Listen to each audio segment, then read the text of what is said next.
In the summer of 1997, something quiet happened in the hills of eastern Kentucky. No fanfare, no crowds, just 7 animals released onto land that coal companies had spent decades tearing apart. 7 elk. That's where this story begins. To understand why this moment mattered, you have to go back more than a century. Elk once roamed freely across this part of Appalachia. They were part of the landscape for thousands of years. But by the late 1800s, unregulated hunting and the steady destruction of their habitat wiped them out completely. The elk vanished from Kentucky. For generations, nobody expected to see them again. Then, in the 1990s, wildlife officials decided to try something bold. They wouldn't bring back the exact same elk that once lived there. Those were long gone. Instead, they turned to a close relative, the Rocky Mountain elk, a subspecies from the western United States. The plan was to relocate them thousands of miles east into a landscape that looked nothing like their native Rockies. Many people doubted it would work. But here's the twist nobody fully expected. The land these elk were released onto wasn't ordinary forest. It was reclaimed coal mine land ground that had been strip mined,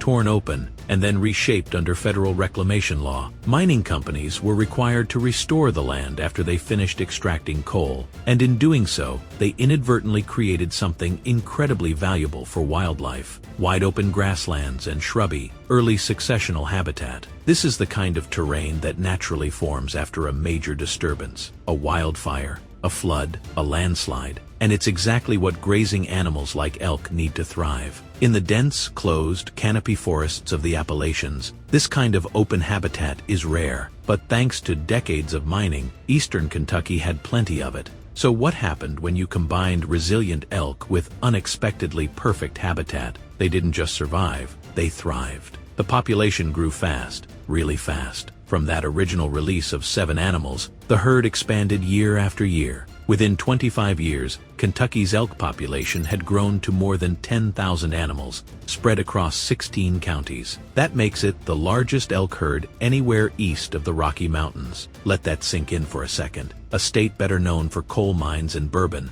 now hosts more wild elk than almost anywhere else in the eastern half of the country. And it's not just the numbers that are impressive. The elk themselves changed. Kentucky's elk grew noticeably larger than their western ancestors, about 15% bigger, on average. Why? A few reasons stack up together. The reclaimed mine lands offered abundant, nutrient-rich forage. Winters in Kentucky are far milder than what elk would face in Montana or Wyoming, and crucially, there were no major natural predators waiting to cull the herd. Wolves and grizzly bears, the traditional threats to elk out west, simply don't exist in eastern Kentucky. All of that added up to bigger, healthier animals reproducing at a strong rate. There's something almost poetic about this. Land that was damaged by industry, land that many people once saw as ruined or wasted, became the very foundation for one of the great wildlife comeback stories in American conservation. The scars left by strip mining, once reshaped and revegetated, turned into rolling grasslands perfectly suited for a species that had been absent from the region for over 100 years. But the story doesn't stop at ecology. It becomes an economic story too. Eastern Kentucky is one of the poorest regions in the country, and it has been hit hard by the long decline of the coal industry. Jobs disappeared. Communities struggled, and into that gap came the elk. Hunters wanted a chance to pursue these massive animals, and Kentucky introduced a permit system to manage and monetize that demand. Wildlife tourism grew alongside it. People traveling just to see elk in the wild, to photograph them, to experience something you can't find in most of the eastern United States. Together, hunting and tourism tied to the elk herd now generate more than $3 million a year for local communities. In areas where coal jobs used to be the backbone of the economy, elk have become a new source of income, drawing outside dollars into towns that badly need them. The impact spreads even further than Kentucky's own borders. Because this herd grew large, healthy, and, critically, free of certain diseases that plague other elk populations, it became something valuable to conservationists across the country. Kentucky turned into what's called a source population. Wildlife agencies in neighboring states, looking to restore their own elk herds, began turning to Kentucky as a supplier. Disease-free elk from this Appalachian herd have been used to help rebuild populations elsewhere in the eastern United States, extending the impact of that original 1997 release far beyond state lines. One successful reintroduction effort ended up seeding several more. Of course, none of this happens automatically, and the story isn't over. Reclaimed mine land doesn't stay open grassland forever. Left alone, it slowly transitions back into forest as trees and shrubs reclaim the ground. That's a natural process, but it's also a problem for elk, which depend on those open, early successional habitats for grazing. So wildlife managers have had to step in and become active caretakers of the landscape. One of their main tools is prescribed burning, deliberately setting controlled fires to clear out encroaching vegetation and maintain the open grasslands elk need. It's a striking idea when you think about it, using fire, one of nature's oldest disturbance forces, to substitute for the disturbance that mining once provided. As active coal mining declines further, this kind of intervention becomes even more essential to keeping the elk habitat intact.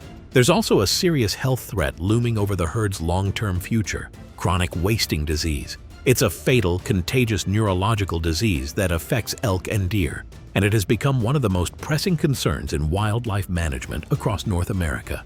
For Kentucky's elk, staying free of this disease isn't just about protecting the local herd.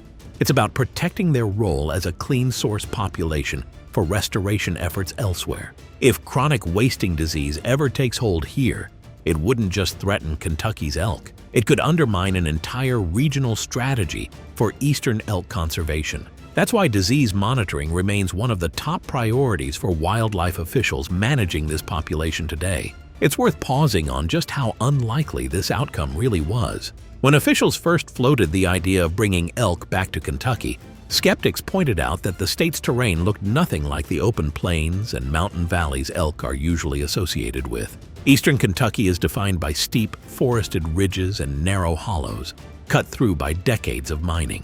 It wasn't the kind of place anyone pictured as elk country, which is part of what makes this story stand out among wildlife reintroduction efforts nationwide. The low-density human settlement pattern across the region also played a quiet but important role. Unlike many parts of the country where reintroduced wildlife quickly run into conflict with farmers or heavy road traffic, much of eastern Kentucky's mined and forested terrain sees relatively few people and vehicles. That reduced friction meant fewer collisions, fewer conflicts with agriculture, and more freedom for elk to roam and expand into new territory. None of this happened by accident, though. It was the product of sustained collaboration between state wildlife agencies, mining companies, and federal regulators. The reclamation rules that shaped the land weren't written to help elk. They existed to address environmental damage from strip mining, restoring vegetation, and stabilizing soil after coal extraction ended. But biologists recognized the opportunity hidden inside those regulations, noticing that the grasses and shrubs planted to prevent erosion closely resembled the open grazing land elk depend on. The hunting side of this story deserves a closer look because it shows how conservation and economic development were woven together early on. Rather than leaving elk entirely untouched, Kentucky designed a regulated hunting program that generates revenue while keeping the population sustainable. Hunters apply for a limited number of permits each year, and demand has remained strong, drawing people from across the country hoping to pursue one of the largest game animals in the eastern United States. That demand translates directly into local spending on guides, lodging, equipment, and fuel, flowing into small towns that badly needed new income after coal's long decline. Wildlife tourism adds another layer. Even people with no interest in hunting travel to see the herds, especially during the fall rut, when bull elk display dramatic antlers and their calls echo across the hillsides. Guided tours, photography outings, and seasonal festivals built around the elk have become steady sources of local business, a renewable resource tied not to extraction, but to the ongoing presence of a thriving, wild population. Still, success on this scale brings its own set of challenges, and managing a herd of over 10,000 animals is far more complex than simply letting nature take its course. As the reclaimed mine lands mature, forests naturally begin reclaiming the open grasslands that elk depend on. That's why wildlife managers have taken on an increasingly active role, using tools like prescribed burning to hold back forest regrowth and preserve the open, early successional conditions elk require. In a sense, humans have had to step in and replicate through controlled fire the same kind of disturbance that mining once created unintentionally. Taken together, this is a story about far more than just animals returning to a landscape. It's a story about how industrial damage, environmental regulation, careful science, and economic necessity all intersected to produce something nobody could have fully predicted. Reclaimed coal land, once seen as a symbol of environmental loss, became the foundation for one of the most successful wildlife recoveries east of the Mississippi. A struggling regional economy found an unexpected new partner in conservation, and a species that vanished from the region more than a century ago is now not just surviving, but actively helping restore itself across an entire region of the country. 7 elk released quietly in 1997 onto land that coal mining had reshaped. Today, more than 10,000 strong, spread across 16 counties, generating millions of dollars a year, and serving as a lifeline for elk restoration efforts far beyond Kentucky's borders. It's a reminder that recovery doesn't always follow the path you'd expect. Sometimes it grows out of the very ground that industry left behind.